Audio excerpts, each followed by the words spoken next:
Hello and welcome to Netflix vs. Cinema. My name is Tosin and I am the host of said podcast, Netflix vs. Cinema. Now, unfortunately, this week we do not have any Netflix vs. Cinema for you, mainly because we couldn't find many films that have been released in the cinema, but also we kind of all got busy and we couldn't get times in our schedules to all be in the same place. Now, if you follow us on social media, that's either on Twitter as Netflix vs. Cinema or on Facebook, Netflix vs. Cinema, you will know that we have posted something onto a previous podcast that we usually used to do. Sean, Sharon, and I were previously on a podcast called They Don't Make Them Like They Used To, which you can find online. And this week we thought, I'm sorry we can actually give you something, but what we'll do is we'll give you a little bit of Sean, Sharon, and Tosin, and this will be a podcast that we previously did. So They Don't Make Them Like They Used To, as the title suggests, was talking about old films, and by this we define it as films that were released pre-1980, which is the year I was born. We said pre-1980, we're only going to talk about films before that. We had a format where we spoke about a bona fide classic that everybody agrees on. Then we spoke about a hidden gem, which is a film that is awesome, but not many people had spoken about. We then also spoke about an exception to the rule. So we said, all right, every now and then they do make them like they used to, and this is a film that was made after 1980, but was still awesome, and we just want to pull it out there and say, okay, cool, Hollywood, you've done well. Our post-1980 still a good film. And the other thing is that this was recorded on hospital radio on the Isle of Wight.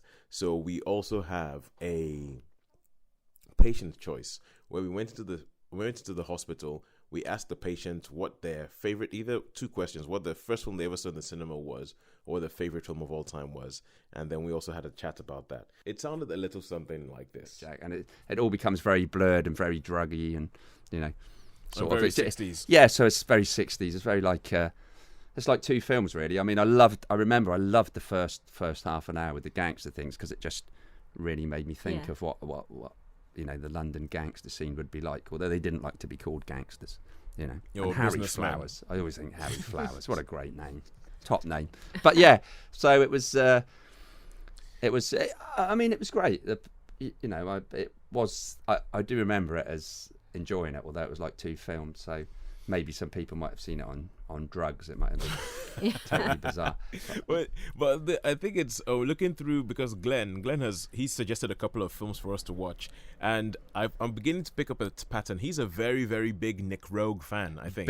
Big time, yeah. Because this is, so you mentioned The Man Who Fell to Earth, the one with David Bowie, which we spoke about a couple of weeks ago. That was suggested by Glenn. That's a Nick Rogue movie. He has a couple more coming up. He has like Don't Look Now and all that kind of, and this is so like there really seems to be his thing. But you were mentioning stuff about the first film that Jagger was in, but it was the second one that was released because of Ned Kelly. Yeah. And apparently this film, it was made by Warner Brothers. It was the studio Warner Brothers, and it was released in 1968.